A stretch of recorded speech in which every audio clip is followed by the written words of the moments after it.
السلام عليكم، عالسلامة الناس الكل، شنو احوالكم؟ لاباس؟ سافا؟ اموركم في جبن؟ خليني احكي سوري، شفتوا الجزئين اللي نزلتهم عن اللهجة التونسية وحبيتوهم كثير؟ اليوم الجزء الثالث رح يكون مختلف شوي، تفضلي خالد تفضلي. بالميرو يابان جيمبان. المهم نرجع لموضوعنا، الجزء الثالث رح يكون مختلف شوي، ليش؟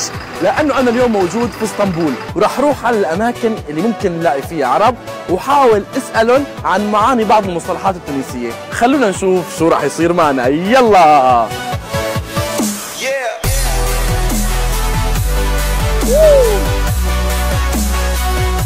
بدي أسألك سؤال. ايه اسأل. أنت جاي لهون تتفرهد؟ لا والله جاي اشتغل. مو جاي تتفرهد؟ لا شو خليت فيها اتفرهد واشتغل بهي. الله يصلحك ويهديك. Türk müsün? Türk'üm. Arapça biliyor musun? Yok. Ne demek تتفرهد؟ Ne demek؟ تتفرهد. ايش معناتها تتفرهد؟ مش يعني تتفرهد. شو هاي؟ تتفرهد. بأنه لغة هاي؟ تتفرهد؟ يعني تنشرق أو تتفرهد. تتفرد؟ تتفرهد. Titfarad in what language?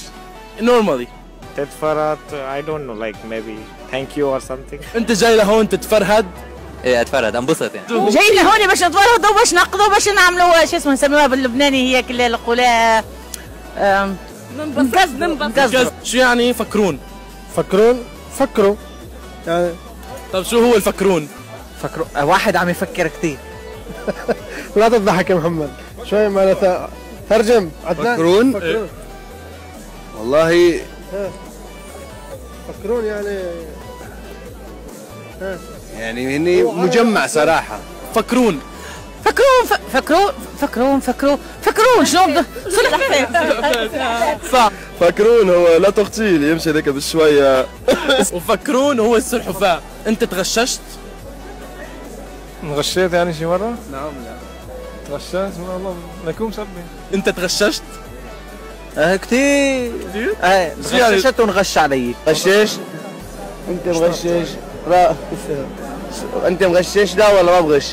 انا متغش. معليش متغشش؟ ما عنديش فلوس. شو يعني تغششت؟ بأنه لغة هاي؟ ما بعرف شو تتوقع هدول الكلمات قلت لك اياهم بأي لهجة؟ ما بعرف. بفكر. تغششت فلسطيني؟ لا. شو أردني؟ لا. شو؟ لك شو يعني تغششت؟ كلمة تونسية يمكن؟ صحيح كلمة تونسية مزبوط. تغششت. لحظة أنا ما عندي علي لأنه الكلمة إنه الثقة شوي أخفت بيني وبينك. تغششت يعني إنه مثلا أنا تغششت بهذا القميص، إنه ما إنه شلون بدي أوصل لك إياها؟ أنا ما عندي علي الكلمة. أنت مغشش هي بالتونسي مزبوط. مغشش يعني